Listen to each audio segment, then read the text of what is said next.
conférence va pouvoir commencer. Malheureusement, M. François Gros a eu des petits soucis de santé et ne peut pas être présent. Il a quand même laissé son texte, et c'est Bernard Dujon, qui est membre de l'Institut Pasteur, qui va nous donner lecture du texte de François Gros, qui vraiment s'excuse de ne pas avoir pu venir. Son petit problème de santé l'a vraiment empêché de se déplacer jusqu'à nous. Monsieur Dujon.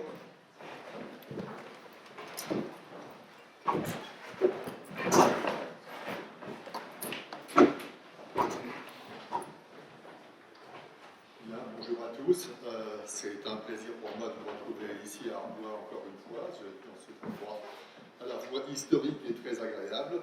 Et alors je découvre avec vous un texte qu'on vient de me donner, qui en a probablement choisi la personne la plus incompétente pour vous lire ce texte, donc je vais vous lire strictement ce que j'ai sous les yeux.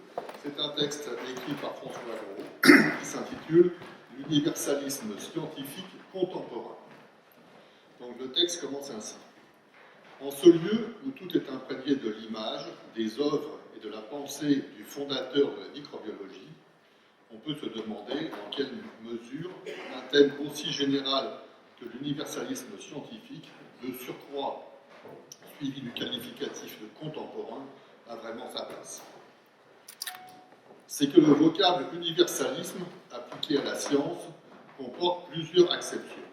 Pour n'évoquer que les plus générales, l'une de ces acceptions, essentiellement symbolique, mais au moins consciemment revendiquée par la plupart des scientifiques et de nombreux philosophes, est la reconnaissance de la science en tant que valeur de référence universelle. Ce morceau de phrase est souligné, la reconnaissance de la science en tant que valeur de référence universelle, transcendant toutes les autres caractéristiques de l'esprit humain, incarnant non seulement le progrès matériel des sociétés, mais aussi l'éthique de la connaissance, considérée comme première valeur culturelle de l'homme. Louis Pasteur n'a cessé de défendre cette vision de la science, souvent en opposant la science et le politique.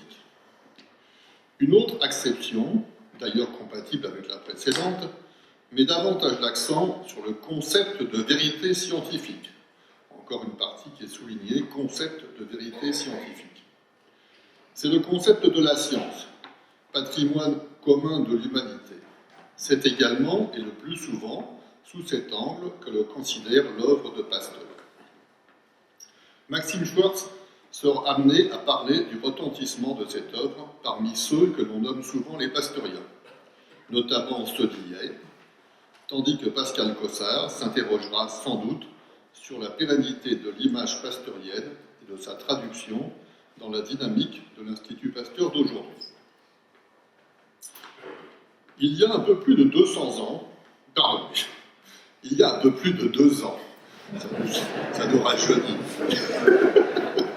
il y a un peu plus de 2 ans, lors d'une rencontre symbolique à Paris entre deux académies, l'Académie Léopoldine et l'Académie des sciences, je me suis interrogé, c'est évidemment François Gros, je me suis interrogé quant au devenir, à la pérennité des conceptions issues du siècle des Lumières et de l'encyclopédie concernant la place des sciences dans l'échelle des valeurs dans le monde d'aujourd'hui, notamment à la fois au plan français et international. En d'autres termes, qu'en est-il de l'universalisme scientifique contemporain ? À cela, on serait d'abord tenté de répondre que les progrès de la connaissance scientifique, depuis l'époque des Lumières, et même depuis Pasteur, ont été considérables, et que la plupart des sociétés humaines en sont conscientes.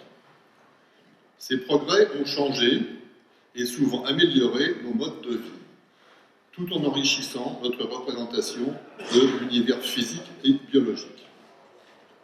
Pour autant, si cette conception perdure, de nombreux indicateurs montrent qu'elle s'est banalisée, le plus souvent au profit d'une vision surtout utilitaire, au point de perdre son rayonnement aux yeux de la société en général, des décideurs politiques et même, ce qui est le plus grave, d'une fraction non négligeable de la jeune génération en particulier.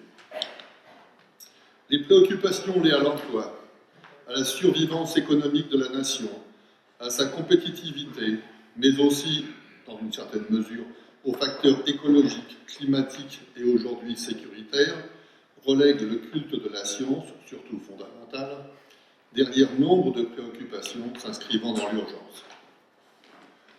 À cela s'ajoute, sinon une confusion, du moins une adéquation, pour le moins rapide, entre ce que l'on peut appeler la science à caractère fondamental, visant l'enrichissement des connaissances, et l'innovation technologique immédiate.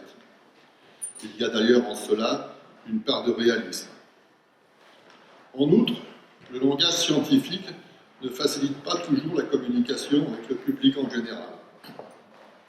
L'explosion du numérique a certes permis de démultiplier cette communication, les pays émergents ne citeront guère, mais pas toujours en facilitant l'accès du public non scientifique. L'information scientifique a considérablement gagné en volume. On dispose d'une multitude de bases de données, mais leur disponibilité profite davantage aux experts qu'au public.